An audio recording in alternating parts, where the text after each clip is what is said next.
दोस्तों, आप सभी का स्वागत है। और आज हम करने वाले हैं राज्यपाल टॉपिक। जैसा कि आप देख रहे हैं, राज्यपाल टॉपिक हम लास्ट क्लास में भी कवर किया था और लास्ट क्लास में हमने इसके 20 क्वेश्चंस कर लिए थे। आज हम नेक्स्ट 20 क्वेश्चंस के बाद सॉल्व करेंगे और आज की क्लास को हम एक कोटेशन से स्टार्ट करते हैं और वो है डॉक्टर एपीजे अब्दुल कलाम की कोटेशन। आप सभी ने देखी होगी। और जैसे कि सफलता आपसे क्या मांगती है? सिर्फ 5 चीजें मांगती है: मेहनत, बलिदान, संघर्ष, सब्र और खुद पर विश्वास। तो आप सभी भी इस क्लास में बने रहिएगा लास्ट तक और सभी चीजों को फॉलो करना है जहां तक हो सके उन। और अब हम इस क्लास को स्टार्ट करते हैं।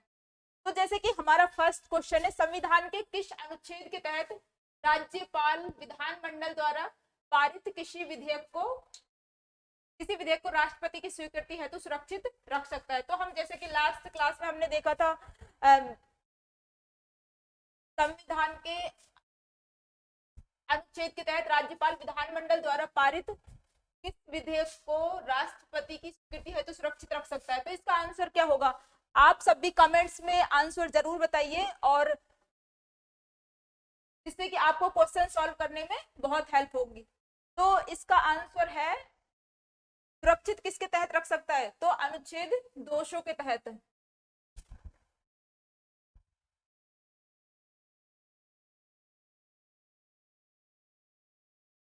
नेक्स्ट क्वेश्चन है, किस अनुच्छेद के तहत राज्यपाल द्वारा आरक्षित रखे गए विधेयक पर राष्ट्रपति डिसीजन लेता है? तो इसके अंतर्गत हम देखते हैं कि राज्यपाल द्वारा आरक्षित किए गए विधेयकों पर राष्ट्रपति निर्णय लेता है। तो अनुच्छेद 201 के तहत लेता है। तो हमने जैसे लास्ट क्वेश्चन देखा, 20 क्वेश्चन और 21 क्वेश्चन, इनमें हम देख रहे हैं सेम क्वेश्चन है, बस रिपीट हो रहा है, मतलब टाइप अलग है। जैसे वो अनुच्छेद 200 से पूछ लिया, ये 201 से पूछ लिया। तो हमें जो राज्यपाल है उसके सभी अनुच्छेद क्लियर होने चाहिए। ज्यादातर क्वेश्चन अनुच्छेद से ही पूछे जाते हैं। तो हमने लास्ट क्लास में इसको क्लियर किया था कि जो राज्यपाल है, राज्यपाल कब कब रख सकता है। तो अनुच्छेद 200 के तहत हमने देखा था, अनुच्छेद 200 के तहत हमने देखा था कि जब कोई भी विधेयक है वो राज्य विधानमंडल से पारित होके आ जाता है, हम इसको शॉर्ट में ही लिखते हैं, तो उसके पास 3 विकल्प होते हैं, 3 के 4 विकल्प होते हैं कि वो उस विधेयक पर सहमति दे सकता है, सहमति देने से मना कर सकता है, या फिर वो उसे पुनर्विचार के लिए लौटा सकता है। पुनर्विचार के लिए लौटा सकता है या राष्ट्रपति के लिए आरक्षित कर सकता है। राष्ट्रपति के लिए आरक्षित कर सकता है। राष्ट्रपति के लिए क्या कर सकता है? आरक्षित कर सकता है। तो जैसा कि हम देख रहे हैं, जैसे कि हमने देखा था कि जो राज्यपाल है, कोई भी विधेयक है राज्य विधानमंडल से पारित होके आया है और राज्य विधानमंडल से पारित होके आने के बाद वो राज्यपाल के पास आएगा और राज्यपाल के पास होते हैं 4 विकल्प। किसी भी विधेयक पर सहमति दे सकता है, सहमति को रोक सकता है, सहमति देने से मीन्स मना कर सकता है, या फिर उसे पुनर्विचार के लिए लौटा सकता है। और यदि जैसे वो पुनर्विचार के लिए लौटा दिया, तो जैसे राज्य विधानमंडल है, तो राज्य विधानमंडल ने वो वापस से बिना कोई संशोधन करके पारित करके वापस भेज दिया। अब वापस भेज दिया तो राज्यपाल को उस पर सहमति देनी जरूरी है। क्या है? बहुत ज्यादा जरूरी है, मीन्स वो बाध्य है सहमति देने के लिए। अब उसके पास चौथा विकल्प क्या है? उसके पास चौथा विकल्प है कि वो किसी भी विधेयक को राष्ट्रपति के लिए आरक्षित कर सकता है। कि राज्य विधानमंडल ने कोई विधेयक पारित करके राज्यपाल के पास भेजा और राज्यपाल को लगा कि इसे राष्ट्रपति के लिए आरक्षित रखना चाहिए, तो वो अनुच्छेद 201 के तहत उसे राष्ट्रपति के लिए आरक्षित रख सकता है। और राष्ट्रपति के पास अब कौन कौन से विकल्प होते हैं? तो राष्ट्रपति के पास 3 विकल्प होते हैं। वो उस विधेयक पर सहमति दे सकता है, सहमति देने से मना कर सकता है, या उसे राज्यपाल के माध्यम से राज्य विधानमंडल में पुनर्विचार के लिए भेज सकता है। तो जब वो पुनर्विचार के लिए भेजेगा और राज्य विधानमंडल ने संशोधन करके या बिना संशोधन करके वापस भेज दिया उसके पास, जब वापस भेज देगी तो क्या होगा? तो राज्यपाल वापस भेजेगा राष्ट्रपति के पास और राष्ट्रपति बाध्य नहीं है कि वो उसे अब पारित करेगा वो उसे अनेकों बार पुनर्विचार के लिए लौटा सकता है और वो बाध्य नहीं है उसे मतलब पारित करने के लिए। तो इस टाइप से संविधान में कोई उल्लेख नहीं है, इसकी कोई निश्चित समय सीमा नहीं दे रखी, अवधि कितने टाइम में ये पारित हो जाना चाहिए। तो कुछ ऐसे हैं कि जैसे कि एक जैसे उच्च न्यायालय हाई कोर्ट से संबंधित यदि कोई विधेयक है तो जरूरी है मतलब आवश्यक है राष्ट्रपति, तो राज्यपाल बाध्य है कि उसे राष्ट्रपति के लिए आरक्षित करना ही करना है। लेकिन ऐसे कुछ और मतलब कुछ और बातें भी हैं जिनमें राज्यपाल अपने स्व विवेक का यूज कर सकता है कि जैसे यदि कोई डीपीएसपी हमारे जो नीति निर्देशक तत्व है उनके अनुकूल ना हो कोई विधेयक या फिर संविधान के उपबंधों के अनुरूप ना हो और भी जैसे देश के व्यापक हित में हो या फिर राष्ट्र हित में ना हो, तो इस टाइप से संबंधित जो भी विधेयक है उनको राज्यपाल स्व विवेक से राष्ट्रपति के लिए आरक्षित कर सकता है। तो हमने देखा जो वो आरक्षित करता है ना ये तो अनुच्छेद 200 में, और वो आरक्षित मतलब राष्ट्रपति के पास भेजता है उसके लिए आरक्षित रखता है वो अनुच्छेद 201 में। तो ये सेम से ही अनुच्छेद 200 201 उसमें तो राज्यपाल के पास आता है और 201 में राष्ट्रपति के पास। ठीक है, तो जो हमारा 20 क्वेश्चन है वो 21 क्वेश्चन है इसी से रिलेटेड है। कल भी हमने इसे लास्ट क्लास में भी समझा था, राज्यपाल टॉपिक में भी समझा था। इसके लिए आपको राज्यपाल जो टॉपिक हमने बहुत अच्छे से क्लियर करवाया है उसकी क्लास लेनी बहुत जरूरी है, तो पहले क्लास लीजिए उसके बाद ही क्वेश्चन अच्छे से सॉल्व होंगे। तो संविधान के किस हमारा 20 क्वेश्चन है संविधान के किस अनुच्छेद के तहत राज्यपाल विधानमंडल द्वारा पारित किसी विधेयक को राष्ट्रपति की स्वीकृति हेतु सुरक्षित रख सकता है। तो अनुच्छेद 200 के तहत वो राष्ट्रपति की स्वीकृति के लिए उसे सुरक्षित रख सकता है, जैसे कि हमने इसकी व्याख्या भी समझी थी। अब जैसे 21 क्वेश्चन भी सेम से है कि किस अनुच्छेद के तहत राज्यपाल द्वारा आरक्षित रखे गए विधेयक पर राष्ट्रपति डिसीजन लेता है। तो अनुच्छेद 201 के तहत ही लेता है, इसका भी सेम आंसर है 201 अनुच्छेद। और ये पूछा है सेकंड ग्रेड शिफ्ट सेकंड 2023 में। तो हम सॉल्व कर रहे हैं जो लास्ट ईयर्स के क्वेश्चन है जो कि बहुत ज्यादा महत्वपूर्ण है, बहुत ज्यादा एग्जाम्स में रिवाइज होते हैं, बार बार जो अलग अलग एग्जाम्स है सब में रिवाइज होते रहते हैं। तो ये हमने 2 क्वेश्चन देखे जो कि रिवाइज हुए हैं तो अलग अलग एग्जाम्स में। फिर जैसे नेक्स्ट क्वेश्चन है 22, इसमें क्या है संविधान के अनुच्छेदों में से किसमें यह उल्लेखित किया गया है कि किसी राज्य के राज्यपाल की पदावधि के दौरान उसकी गिरफ्तारी या कारावास के लिए किसी न्यायालय से कोई आदेशिका नहीं निकाली जाएगी। तो ये है अनुच्छेद 361(3). तो ये देखो कितना डीप पूछा, ये कौन सा एग्जाम है, ये है सेकंड ग्रेड जीके में, ये है 2022 में पूछा।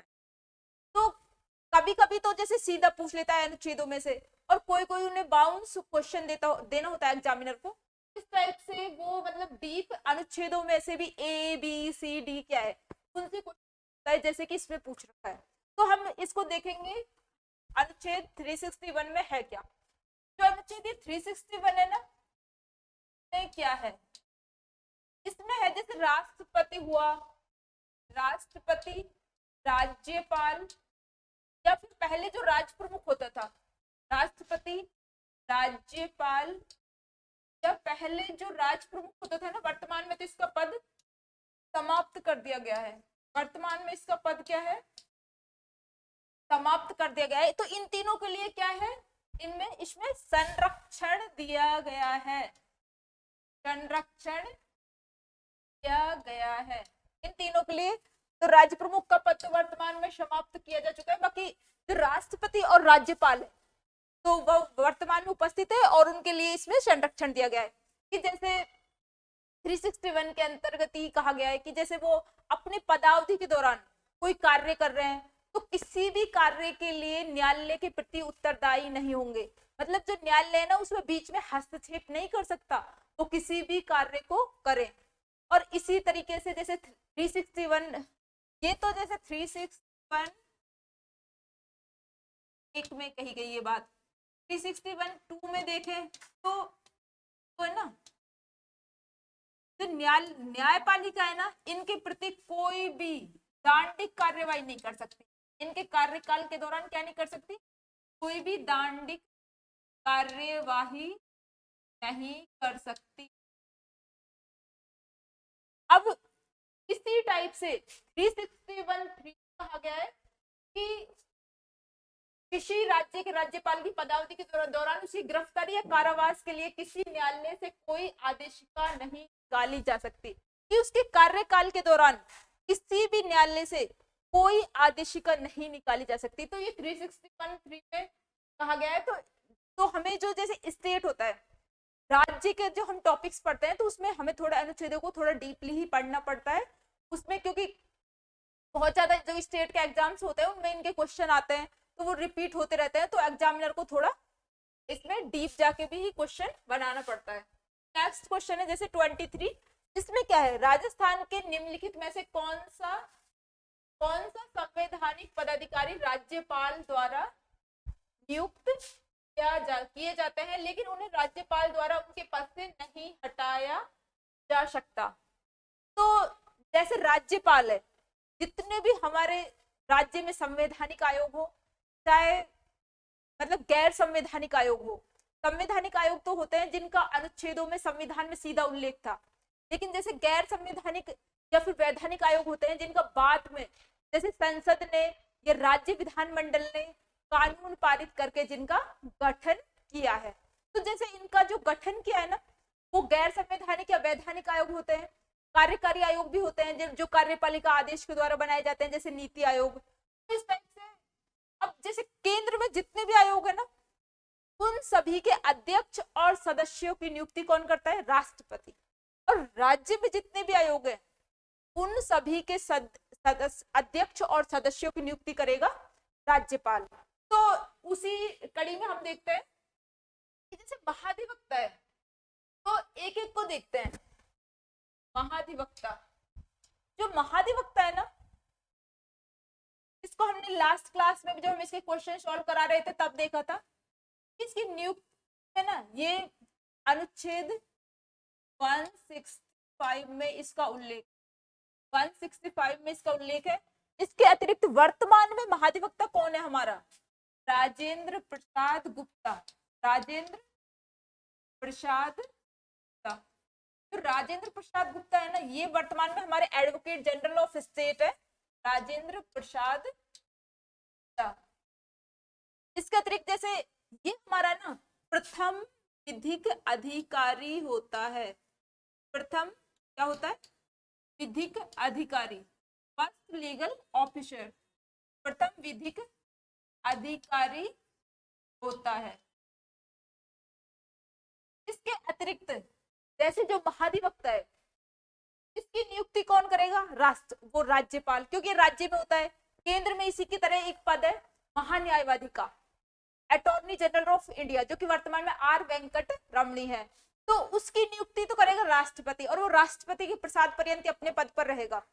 और इसी तरह राज्य में राज्य महाधिवक्ता का पद होता है, ये राज्य सरकारों को या फिर राज्यपाल को विधिक सलाह देता है।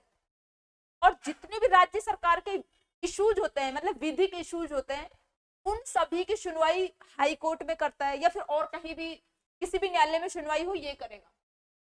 क्योंकि राज्य सरकार का एक टाइप से वकील होता है, क्योंकि विधिक अधिकारी होता है। अनुच्छेद 165 में वर्तमान में राजेंद्र प्रसाद गुप्ता है, और ये प्रथम विधिक अधिकारी है और विधिक सलाह देते हैं। अब जो इसकी नियुक्ति राज्यपाल करेगा, और वो ये उसी के प्रसाद पर्यंत अपने पद पर रहेगा, और जब चाहे तब राज्यपाल इसे अपने पद से हटा सकता है। तो इस टाइप से देखा हमने महाधिवक्ता। इसके अतिरिक्त जैसे ये दूसरा आयोग है राज्य निर्वाचन आयोग। तो राज्य निर्वाचन आयोग है ना, ये एक सदस्यीय आयोग है। क्या, एक सदस्यीय आयोग है। ये एक सदस्य होता है, इसमें एक सदस्य आयोग। अब इसके जो ये अध्यक्ष है, सदस्य यही है जो भी है, इसकी नियुक्ति कौन करेगा, इसकी नियुक्ति वही राज्यपाल ही करेगा। राज्यपाल ही करेगा इसकी नियुक्ति। लेकिन राज्यपाल ना इसे हटा नहीं सकता, ओनली नियुक्ति कर सकता है। हटाएगा कौन इसे, राष्ट्रपति हटा सकता है। राष्ट्रपति हटा सकता है इसे, राष्ट्रपति। तो यहाँ राष्ट्रपति कहाँ से आ गया बीच में, तो ये बहुत कंफ्यूजिंग है, इसको अच्छे से याद करना है आप सबको। कि कौन हटाएगा, हटाता कौन है, राष्ट्रपति। स्टूडेंट्स खूब कंफ्यूज होते हैं, इसको हम अच्छे से समझेंगे कि जैसे और ज्यादा डिटेल से हम इनको जो ये आयोग है, आयोग की अलग से क्लास लेके आएंगे, उसमें समझेंगे। इसको अभी थोड़ा थोड़ा कुछ कुछ चीजों को समझ लेते हैं। जैसे राज्य निर्वाचन आयोग है, जुलाई 1994 में इसका गठन हुआ था 73वें और 74वें संविधान संशोधन के तहत। तो ये क्या है, एक संवैधानिक आयोग हो गया। अब ये एक सदस्य आयोग है और इसमें जो इसके अध्यक्ष सदस्य वो ये एक ही टोटल है ना, और इसकी नियुक्ति करेगा राज्यपाल, क्योंकि राज्य में जितने भी आयोग है सबके अध्यक्ष और सदस्यों की नियुक्ति वही करता है, राज्यपाल ही लगभग की, है ना। तो ये राज्यपाल नियुक्ति करेगा, लेकिन इसके संबंध में प्रोविजन है कि जो, लेकिन राष्ट्रपति से हटा नहीं सकता, इसे हटाएगा, सॉरी, राष्ट्रपति से हटा सकता है, राज्यपाल से हटा नहीं सकता। तो अब हमें देखने कि ऐसे कौन कौन से आयोग है जिनमें राज्यपाल तो नियुक्त करता है लेकिन राष्ट्रपति हटाता है, मतलब राज्यपाल नहीं हटा सकता। तो ऐसे 3 आयोग है, एक तो है राज्य निर्वाचन आयोग, एक आरपीएससी हमारी राजस्थान लोक सेवा आयोग, ये दोनों हो गए, और एक तीसरा है स्टेट ह्यूमन राइट कमीशन। तो हमारे स्टेट ह्यूमन राइट कमीशन है ना, ये तीनों ऐसे आयोग है हमारा, चाहे राज्य का इलेक्शन कमीशन हुआ, चाहे राजस्थान लोक सेवा आयोग हुआ, चाहे हमारी राज्य मानवाधिकार आयोग हुआ, तीनों के अध्यक्ष और सदस्यों को नियुक्त तो राज्यपाल करता है लेकिन हटा नहीं सकता। सुप्रीम कोर्ट में जांच चलेगी और जांच के बाद अगर आरोप सही पाए जाते हैं तो राष्ट्रपति हटा सकता है, लेकिन राज्यपाल के पास एक अधिकार होता है कि वो जैसे जांच चल रही है सुप्रीम कोर्ट में, तो जांच के दौरान इनको निलंबित कर सकता है, सस्पेंड कर सकता है, ये अधिकार है राज्यपाल के पास। इस टाइप से हमने ये क्वेश्चन देखा। क्वेश्चन क्या है कि राजस्थान में निम्नलिखित में से कौन सा संवैधानिक पदाधिकारी राज्यपाल द्वारा नियुक्त किया जाता है लेकिन उन्हें राज्यपाल द्वारा उनके पद से हटाया नहीं जा सकता। तो जो महाधिवक्ता है ना, इसको हटा सकता है, बाकी जैसे राज्य निर्वाचन आयोग हुआ, राजस्थान लोक सेवा आयोग हुआ, इनके अध्यक्ष सदस्यों को नहीं हटा सकता ये। तो आंसर आ जाएगा 2 और 3, 2 और 3, इसमें आंसर है बी। इसको आप अच्छे से समझ लेना, कौन से एग्जाम में आया है ये, देखो कितनी बार रिपीटेड क्वेश्चन है। 2022 में, 21 में जेईएम का जो इलेक्ट्रिक डिप्लोमा का एग्जाम हुआ है उसमें, पीटीआई ग्रेड 3 में, और प्रवक्ता तकनीकी शिक्षा विभाग, 3 बार, और भी काफी बार रिवाइज हुआ होगा, ये तो करंट में आया है 3 बार। तो इस टाइप से आपको उन क्वेश्चन ज्यादा से ज्यादा सॉल्व करना है। फिर 24 क्वेश्चन है कि कौन राजस्थान के राज्यपाल के द्वारा नियुक्त नहीं किए जाते हैं। तो आरपीएससी जैसे कि आयोगों के, आरपीएससी के अध्यक्ष राज्यपाल ही नियुक्त करता है, राजस्थान उच्च न्यायालय के न्यायाधीश। तो ये है इसका आंसर, क्योंकि इनको नियुक्त कौन करेगा, राष्ट्रपति नियुक्त करेंगे हमारे राष्ट्रपति, और राजस्थान के कैबिनेट मंत्री और राजस्थान राज्य पोषित विश्वविद्यालय के कुलपति। तो क्वेश्चन पूछा है कौन राजस्थान के राज्यपाल के द्वारा नियुक्त नहीं किए जाते हैं।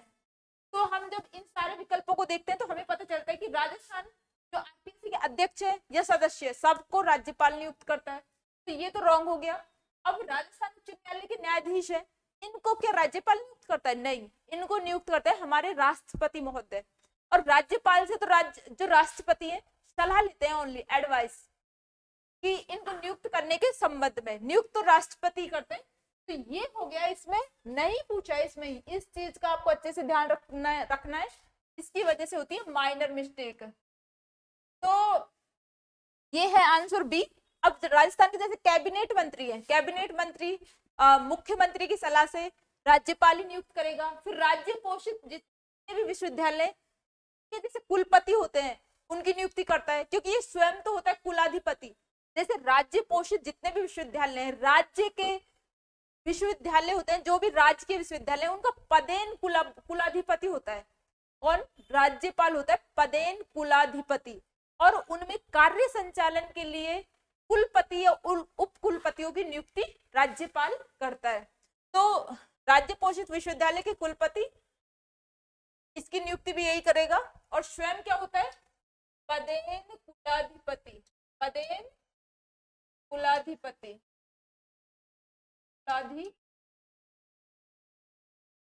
तो इस टाइप से हम देख रहे हैं गत वर्षों के जितने भी क्वेश्चंस आए हुए हैं बहुत ज्यादा इंपॉर्टेंट है एग्जाम की दृष्टि से। ये क्वेश्चन देखो रिपीट हो रहा है। सेकंड ग्रेड संस्कृत जो विभाग ने लिया था 2023 में सेकंड शिफ्ट में, और सीईटी जो 10+2 हुआ है 2024 में सेकंड शिफ्ट में, इसमें ये क्वेश्चन देखो रिवाइज हो रहे हैं काफी ज्यादा। अब है नेक्स्ट क्वेश्चन कि विधानमंडल द्वारा पारित विधेयक को भारत के राष्ट्रपति द्वारा पुनः विचार के लिए राज्यपाल द्वारा आरक्षित रखने की शक्ति के बारे में सही कथन का चयन करना है। तो जैसे कि हमने देखा था अनुच्छेद 201 में 200 और 201 में कि जो राज्यपाल है राष्ट्रपति के लिए जैसे उसके पास चौथा जो विकल्प होता है वो होता है कि वो राज्य विधानमंडल द्वारा पारित किसी भी विधेयक को राष्ट्रपति के लिए आरक्षित रख सकता है। तो उसमें हमने देखा था जैसे जो उच्च न्यायालय की शक्तियों में कोई विधेयक कमी करता है तो उसे तो राष्ट्रपति की अनुमति के लिए आरक्षित रखना के लिए वो बाध्य है, मतलब जरूरी है, अनिवार्य है। राज्य उच्च न्यायालय की शक्तियों को कोई विधेयक कम करता है ना तो उसको तो वो रोकने के लिए बाध्य है। राजस्थान राज्य जो हाई कोर्ट है ना इसकी शक्तियों को यदि कोई विधेयक कम करता है, शक्तियों में कमी करता है कोई विधेयक तो उसको वो रोक मतलब अनिवार्य है उसको रोकने के लिए, अनिवार्य रोकता है। और ये रोकता है अनुच्छेद 101 के तहत। इसके अतिरिक्त भी हमने देखा था वो इसको रोकने के लिए तो बाध्य है राष्ट्रपति के लिए आरक्षित करने के लिए, लेकिन जैसे वो अपने स्व विवेक से भी कुछ डिसीजन लेता है। जैसे यदि वो डीपीएसपी के विरुद्ध हो वो विधेयक, यदि वो देश के व्यापक मतलब हित के अनुकूल ना हो या राष्ट्रीय हित से जुड़ा हुआ मुद्दा हो या संविधान के उपबंधों के विरुद्ध हो। तो इस टाइप से हम देख रहे हैं कि विधानमंडल द्वारा पारित विधेयक को भारत के राष्ट्रपति के द्वारा पुनः विचार के लिए राज्यपाल द्वारा आरक्षित रखने की शक्ति के बारे में सही कथनों को चयन करना है। तो यदि यह राज्य नीति निर्देशक तत्वों के परोक्ष रूप से विरुद्ध हो, परोक्ष का भी समझ रहे हो, इनडायरेक्टली उनके खिलाफ हो तो भी आरक्षित रख सकता है। तो ये करेक्ट हो गया। फिर सेकंड, यदि राज्य विधानमंडल द्वारा पारित विधेयक राष्ट्रीय महत्व का हो, यदि राष्ट्रीय महत्व का है ना तब भी करेक्ट हो गया। फिर नेक्स्ट, यदि यह उच्च न्यायालय की स्थिति को खतरे में डालता हो, उच्च न्यायालय की शक्तियों में कमी करता हो, ये भी करेक्ट है। फिर यदि विधेयक भारत के संविधान के अनुच्छेद 31(3) के तहत संपत्ति के अनिवार्य अधिग्रहण से संबंधित हो, तो यदि अनुच्छेद 31(a) या 31(3) के तहत संपत्ति के अनिवार्य अधिग्रहण से संबंधित कोई विधेयक है उससे भी राज्यपाल राष्ट्रपति के लिए आरक्षित रख सकता है। तो ये हमने चारों ऑप्शंस देखे और हमने देखा ये चारों ऑप्शंस करेक्ट है। इन चारों के संबंध में वो राष्ट्रपति के लिए आरक्षित रख सकता है। तो ये चारों करेक्ट है। इसका आंसर क्या आएगा? A B C. इसमें डी आंसर आने वाला है, डी। ठीक है, अब हम नेक्स्ट क्वेश्चन चलते हैं। क्वेश्चन सॉल्व करना बहुत ज्यादा जरूरी है एग्जाम्स की दृष्टि से, इसलिए हम ज्यादा से ज्यादा क्वेश्चन सॉल्व करवा रहे हैं जिससे कि आपके लिए बहुत ज्यादा हेल्पफुल हो सके। तो इन क्लासों को इस बिना स्किप किए पूरी देखना है अच्छे से। इसकी वजह से आपके काफी सारे क्वेश्चंस को सॉल्व करने में हेल्प मिलेगी, माइनर मिस्टेक भी कम से कम होगी। और एक्टिव लर्निंग करनी है, ज्यादा से ज्यादा एक्टिव लर्निंग, उससे ज्यादा से ज्यादा मेरे साथ क्वेश्चंस को सॉल्व करना है। अनुच्छेद 26 में क्या है? अनुच्छेद 26 क्वेश्चन है और अनुच्छेद 213 के तहत राज्यपाल को निम्न में से कौन सी शक्ति प्राप्त है? तो राज्यपाल को देखो कौन सी शक्ति पूछी, शक्ति।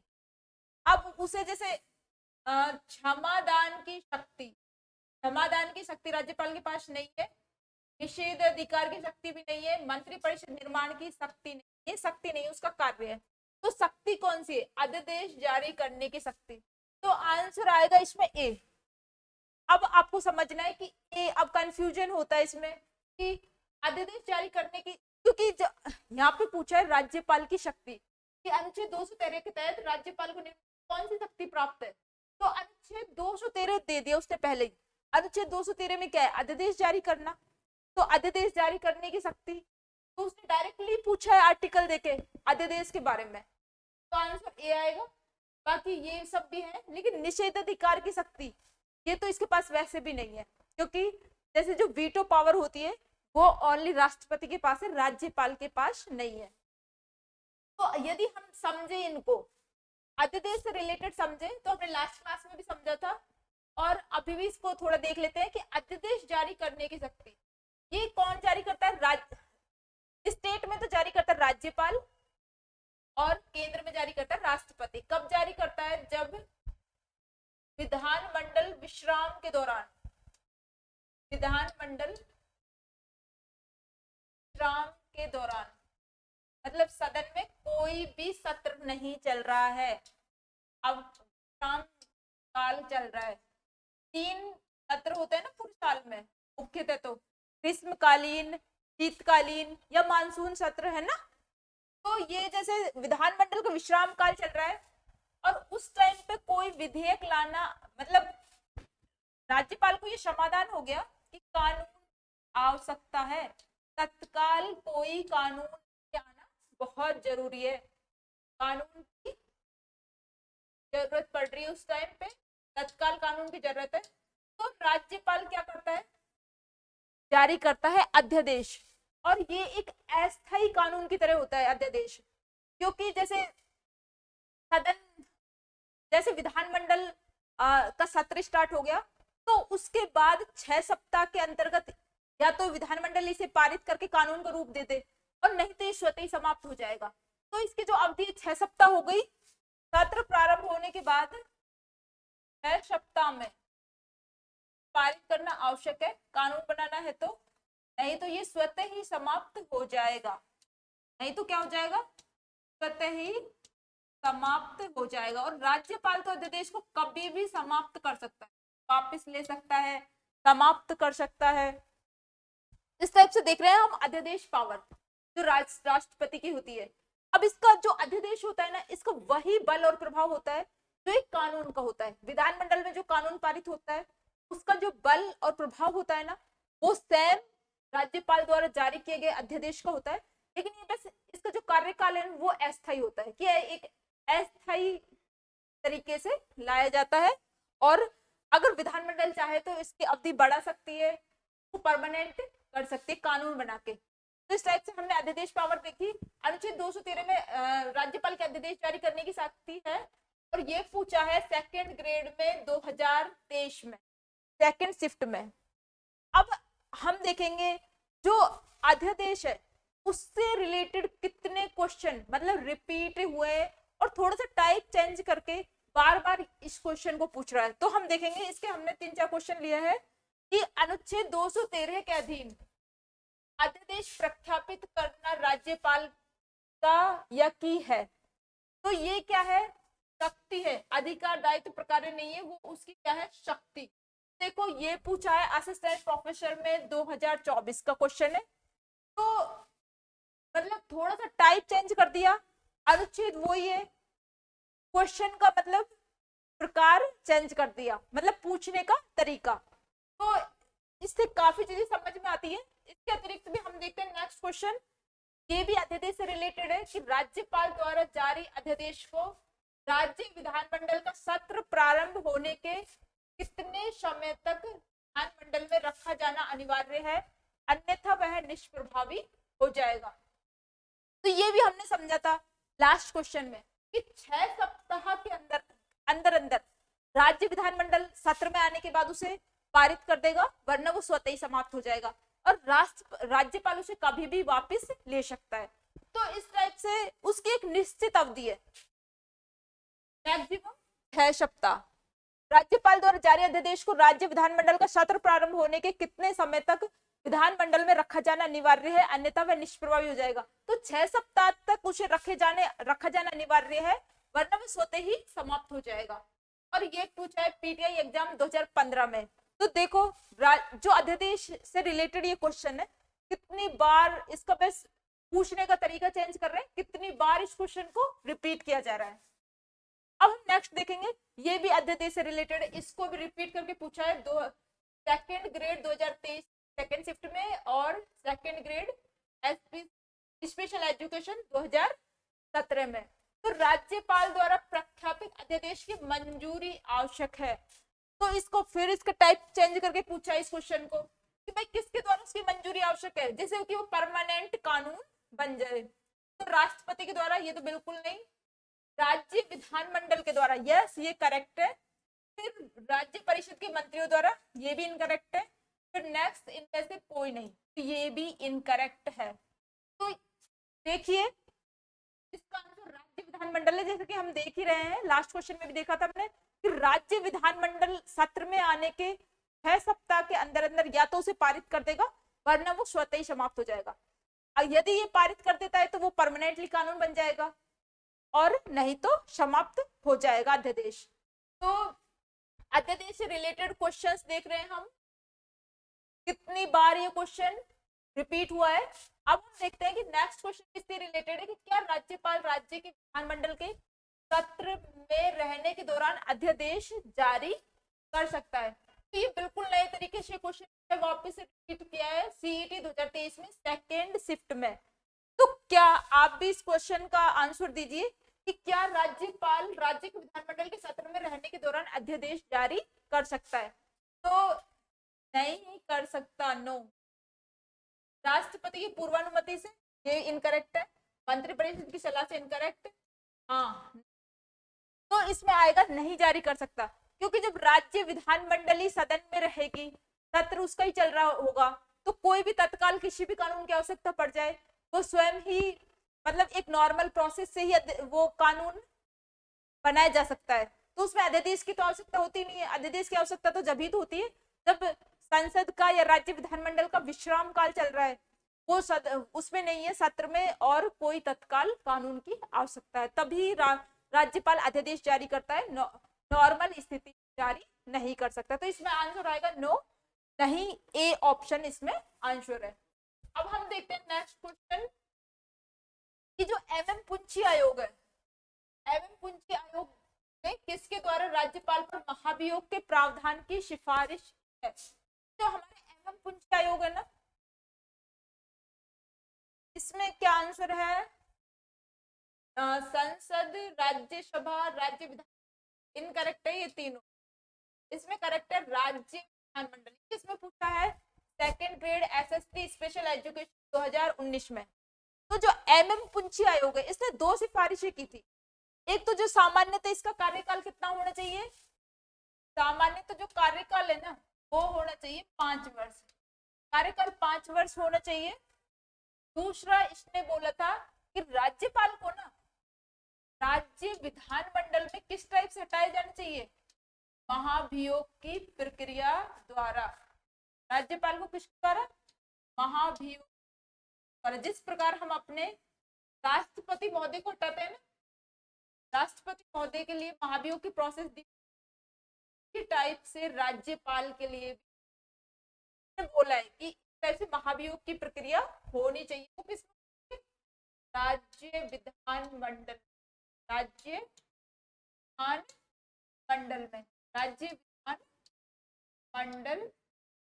तो हमने देखा कि जैसे राष्ट्रपति के लिए जो महाभियोग की प्रोसेस है, महाभियोग की प्रोसेस तो अनुच्छेद 61 में दे रखी है, लेकिन उसके लिए जैसे उसके जो जिक्र किया गया है वो अनुच्छेद 56 में किया गया है। लेकिन जैसे राष्ट्रपति है वो तो राज्यपाल के प्रसाद पर्यंत रहता है, और उसके हटाने के आधार का भी संविधान में कोई उल्लेख नहीं है। मतलब संविधान में कुछ नहीं दे रखा कि किस टाइप से इसको हटाया जाए या उसको हटाने का आधार क्या है। इसलिए जो राष्ट्रपति महोदय उसको कभी भी किसी भी टाइप से हटा देते हैं, और वो राष्ट्रपति के प्रसाद पर्यंत रहता है। इसी प्रकार से उसके स्थानांतरण का कोई उल्लेख नहीं है। राज्यपाल का तो राष्ट्रपति उसे कभी भी स्थानांतरित कर देते हैं। तो इसलिए जो एमएम पुंछी आयोग था उसने सिफारिशें की थी, बहुत सारी सिफारिशें की थी। उनमें से ये इससे रिलेटेड है कुछ मुख्य सिफारिशें कि कार्यकाल 5 वर्ष होने चाहिए, और जो राज्यपाल है उसको राज्य विधानमंडल में जिस प्रकार से राष्ट्रपति के लिए लगा महाभियोग प्रक्रिया है, उसी टाइप से राज्यपाल के लिए भी महाभियोग होने चाहिए हटाने के लिए। तो ये हमने देखे एमएम पुंछी आयोग की सिफारिश। ऐसे ही सरकारी आयोग या और भी काफी सारे आयोग है जो कि सेंट्रल स्टेट से संबंधित है, उनके लिए मतलब आयोग गठित किए गए थे। तो उनमें काफी सारी सिफारिश दी राज्यपाल से संबंधित।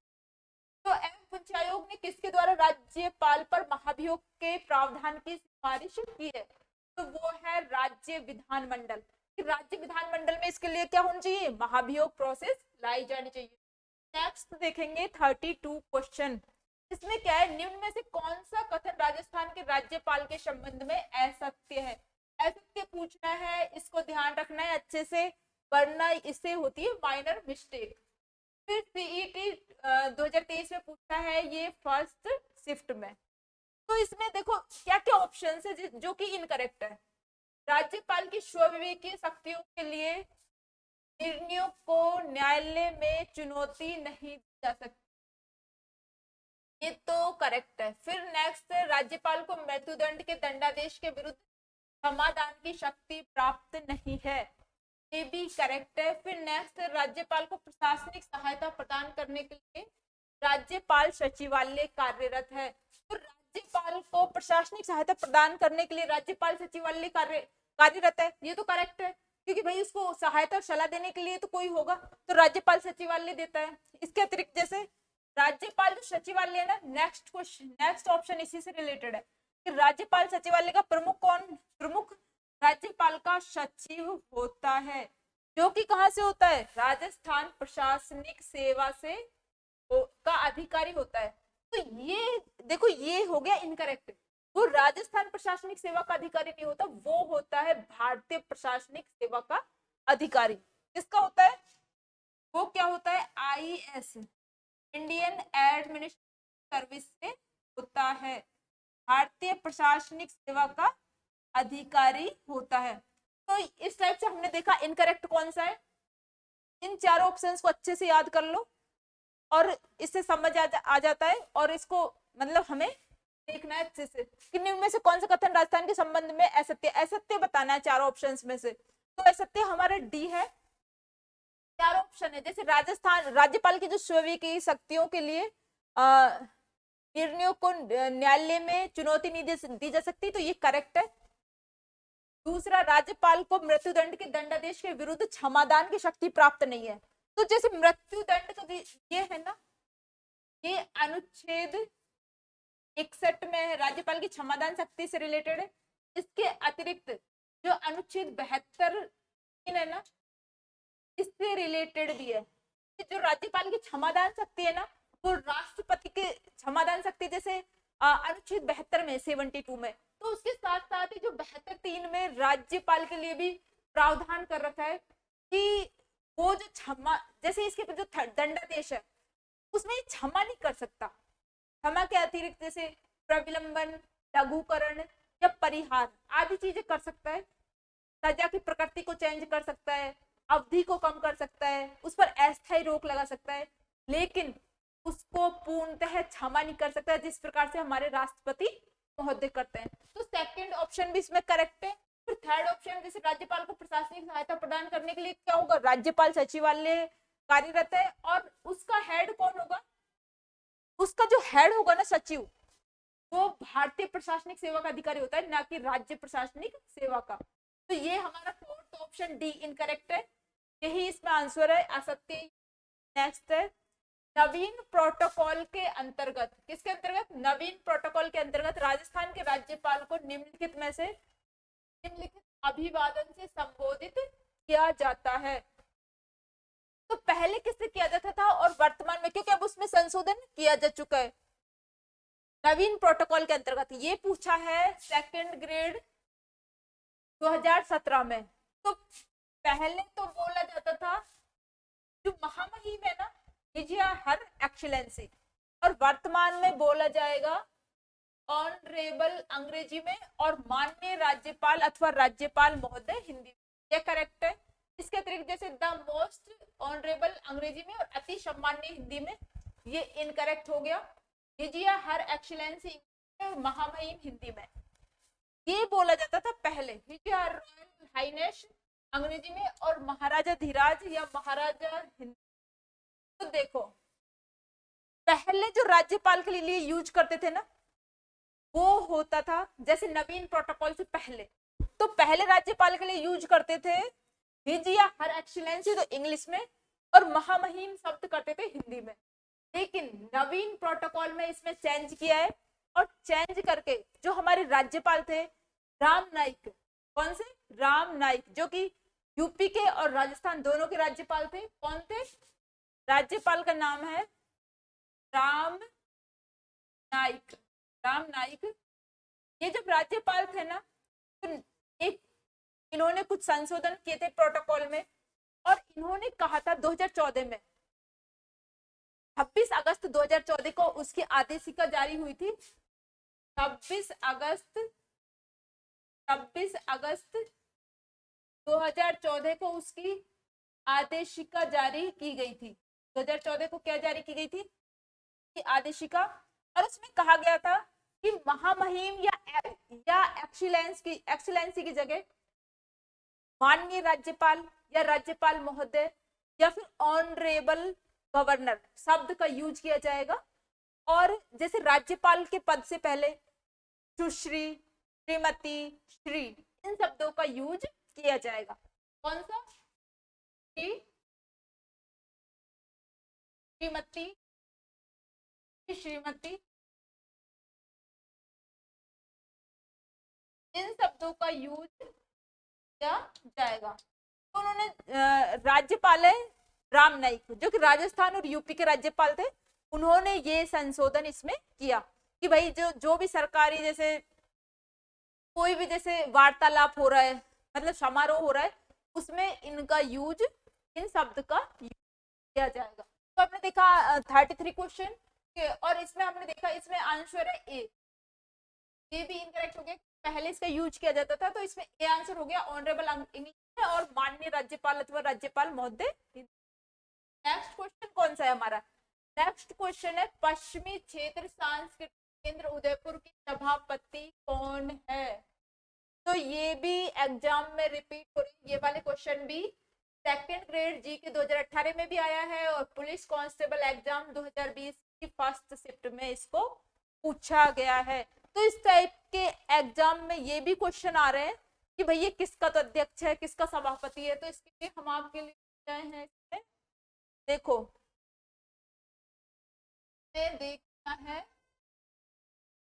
कि जैसे राज्य सैनिक बोर्ड है ना, राज्य सैनिक बोर्ड, और जो पूर्व सैनिकों के लाभ के लिए बनी हुई है एकीकृत निधि की प्रबंध समिति, ये दोनों ना, इन दोनों का सभापति कौन होता है, हमारा राज्यपाल महोदय। राज्यपाल महोदय की अदर ड्यूटीज है, राज्यपाल महोदय।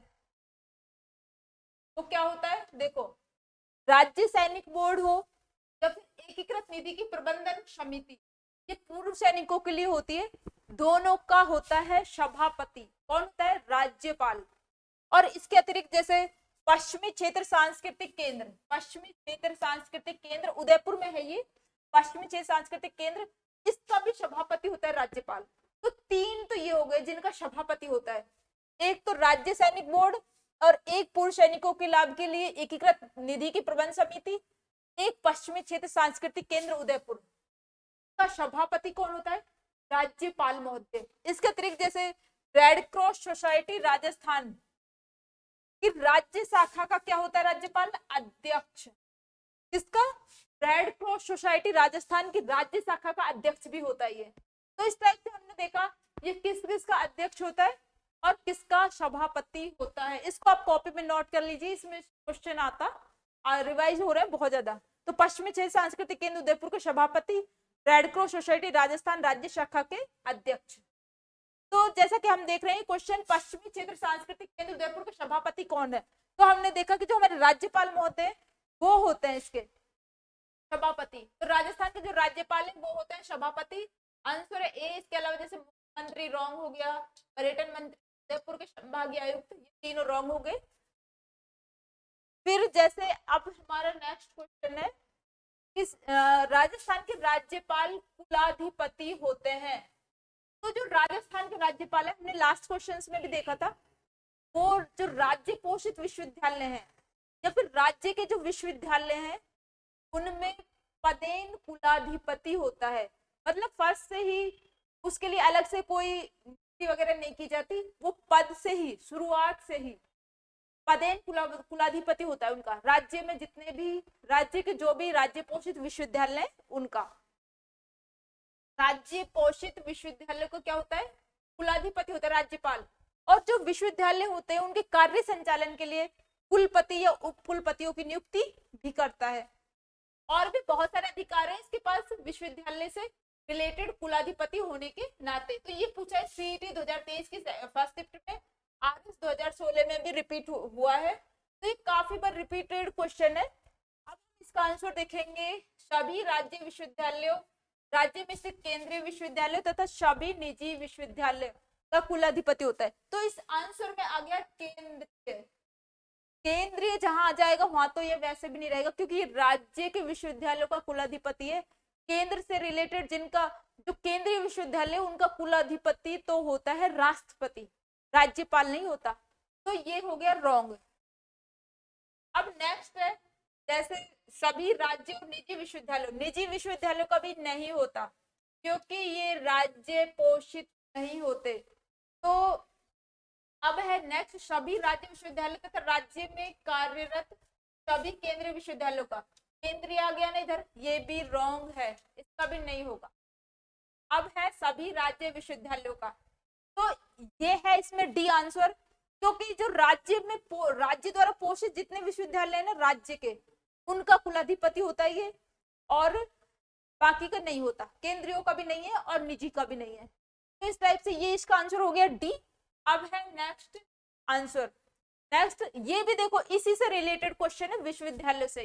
राजस्थान में विश्वविद्यालयों के उपकुलपतियों की नियुक्ति की जाती है, ये पटवार एग्जाम 2011 में पूछा है, बाद में रिवाइज हुआ होगा, बस पूछने का टाइप चेंज हो जाता है।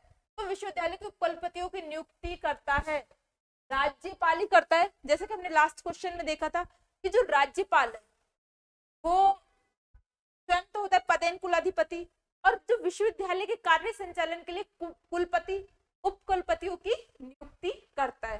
तो ये देखा हमने, ए उप कुलपतियों की नियुक्ति कौन करता है, राज्यपाल महोदय करते हैं। अब है नेक्स्ट क्वेश्चन कि किसी विधेयक पर संवैधानिक उपबंध के तहत राज्यपाल की सिफारिश अपेक्षित थी, तो बिना राज्यपाल की सिफारिश उसे राजस्थान विधानसभा में पुनः स्थापित किया गया और उसने पारित करके राज्यपाल को भेज दिया। अब क्या होगा कि भाई कोई विधेयक है उस पर राज्यपाल सिफारिश अपेक्षित थी पहले, लेकिन विधानमंडल ने क्या किया, राज्यपाल की सिफारिश, किंतु बिना राज्यपाल की सिफारिश उसे राजस्थान विधानसभा में पुनः स्थापित कर दिया। अब उसने पारित करके राज्यपाल को भेज दिया। अब राज्यपाल क्या कर सकता है, चार ऑप्शंस दे रखे हैं, इसमें से जो सबसे बेटर ऑप्शन है अपना आंसर वो होगा, सबसे अच्छा जो विकल्प है उसको आंसर मानेंगे। तो जैसे जहां राज्यपाल अनुमति देता है तो वह अधिनियम अविधि मान्य नहीं होगा। इसका अब नेक्स्ट देखते हैं, राज्यपाल संवैधानिक प्रावधानों के अतिक्रमण के आधार पर अनुमति देने से इनकार कर सकता है, कि राज्यपाल जो संवैधानिक प्रावधान है उनके अतिक्रमण के आधार पर अनुमति देने से इनकार भी कर सकता है, सेकंड ऑप्शन है। थर्ड है, राज्यपाल ऐसे विधेयक को क्या करेगा, राष्ट्रपति की अनुमति के लिए भेज देगा। किसके तहत भेजता है, अनुच्छेद 201 के तहत। किसके तहत, अनुच्छेद 201 के तहत। इसका अतिरिक्त फोर्थ ऑप्शन है, यदि राज्यपाल या राष्ट्रपति अनुमति दे तो न्यायालय संवैधानिक उपबंधों के आधार पर उसे असंवैधानिक घोषित कर देगा। तो आप सभी को देखना है कि इन चारों ऑप्शन सबसे बेटर ऑप्शन कौन सा है। तो सबसे बेटर ऑप्शन कौन सा है, हम चारों ऑप्शंस में से देखते हैं, तो सबसे बेटर ऑप्शन है ए, कि जहां राज्यपाल ही अनुमति दे देगा, राज्यपाल ही अनुमति दे देगा, तो वो अधिनियम अविधि मान्य नहीं होगा, इनवैलिड नहीं होगा, रद्द से नहीं किया जाएगा, वो आगे प्रोसेस में जाएगा। राज्यपाल अनुमति कानूनी बन जाएगा राज्यपाल की अनुमति के बाद। तो इस टाइप से ये हो गया इसका करेक्ट आंसर ए, और इसमें सबसे बेटर जो ऑप्शन था ना उसको चुनना था। अब नेक्स्ट है 38 क्वेश्चन, राजस्थान में पहली बार राष्ट्रपति शासन अनुच्छेद 356 के तहत कब लागू किया गया। तो इसमें हम देख लेते हैं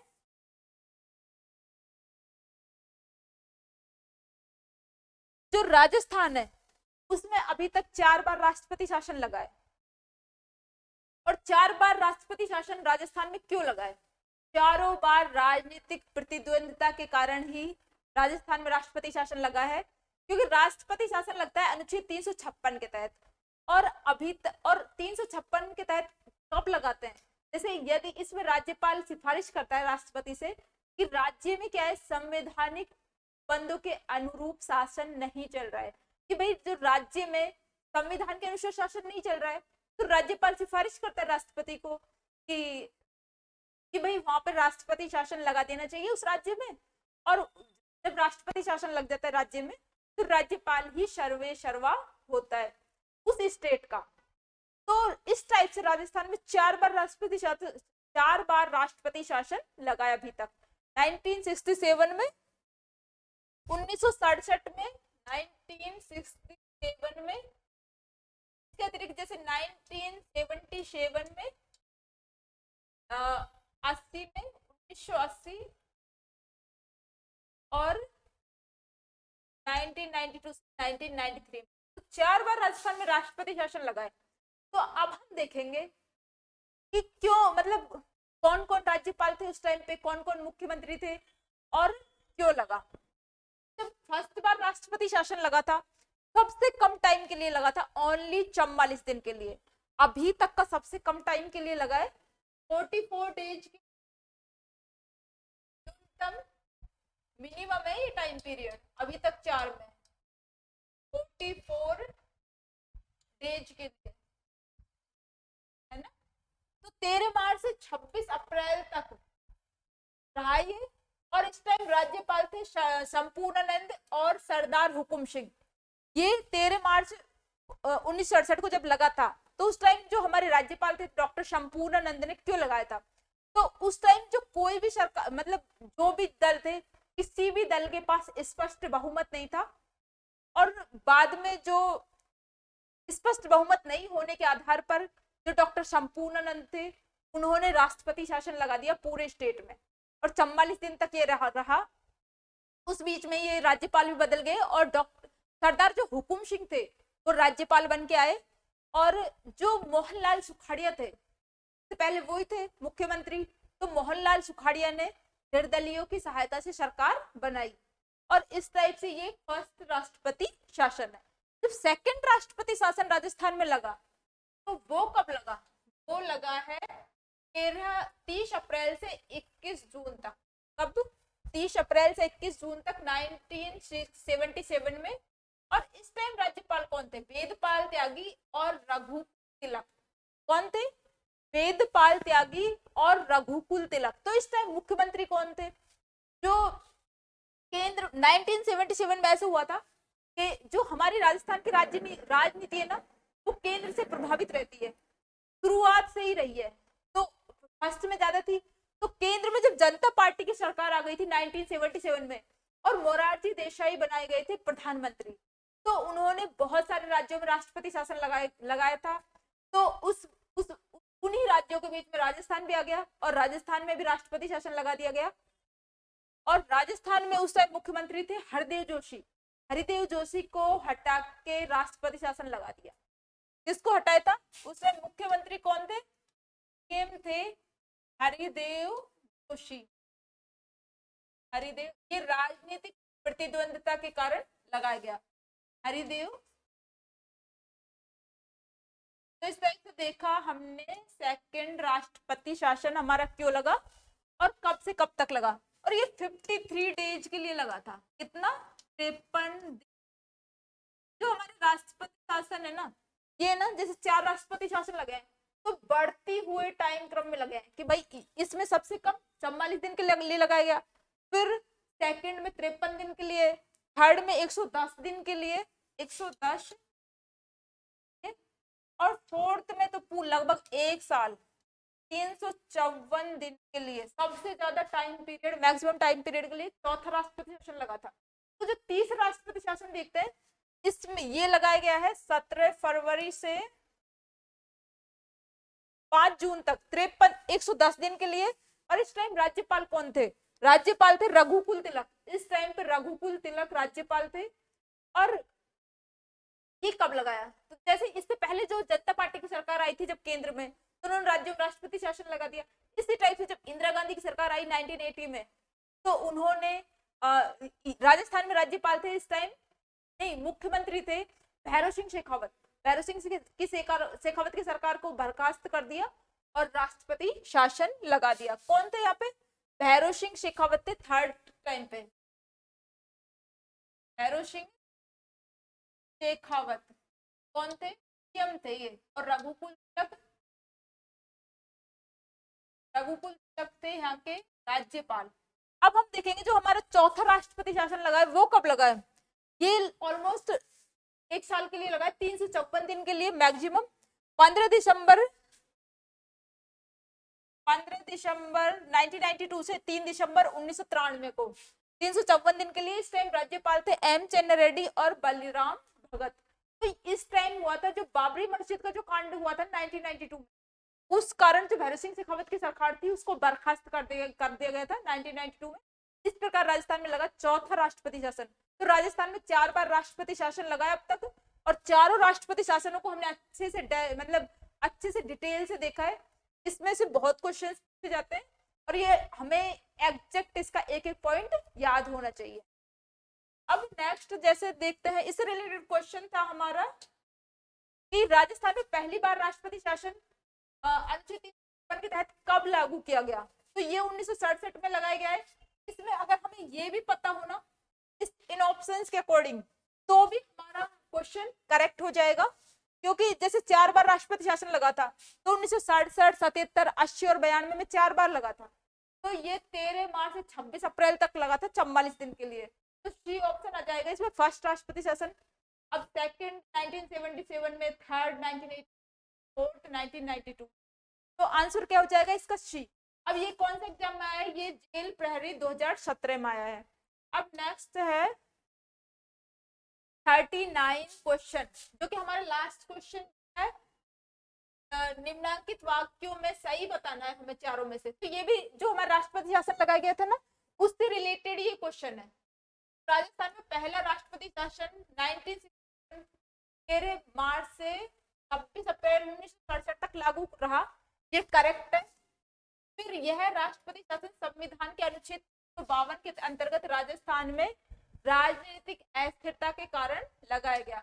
तो जैसा कि हम देख रहे हैं, राष्ट्रपति शासन लगता है ना, ये इनकरेक्ट है। राष्ट्रपति शासन लगता है 356 के अंतर्गत।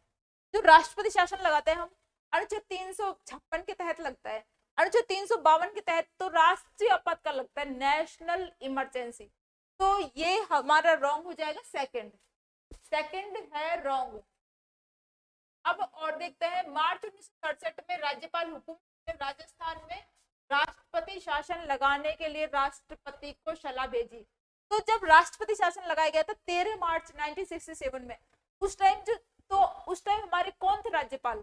डॉक्टर शंपूर्णानंद। और जब हटाया था 26 अप्रैल को, उस टाइम चेंज हो गए थे और हुकुम सिंह राज्यपाल बन गए थे, सरदार हुकुम सिंह। तो इस टाइम कौन थे?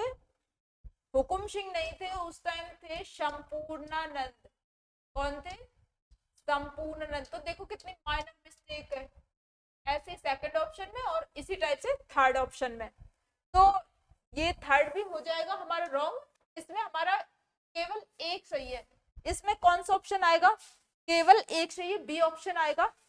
इस टाइप से हमने आज राज्यपाल के क्वेश्चंस को कवर किया है। लास्ट क्लास में भी राज्यपाल के क्वेश्चंस को ही कवर किया था। अगर आपको ये क्लासेस पसंद आती है तो इनको लाइक, शेयर और सब्सक्राइब जरूर कीजिए, और क्लासेस को कंटिन्यू, जिससे कि हम इन क्लासेस को ज्यादा से ज्यादा कंटिन्यू रख पाए और आपके लिए अच्छे से अच्छे क्वेश्चन सॉल्व करने के लिए नए सब्जेक्ट के क्वेश्चन सॉल्व कराएं। तो आप ज्यादा से ज्यादा इनको शेयर, सब्सक्राइब और लाइक कीजिए। Thank you so much.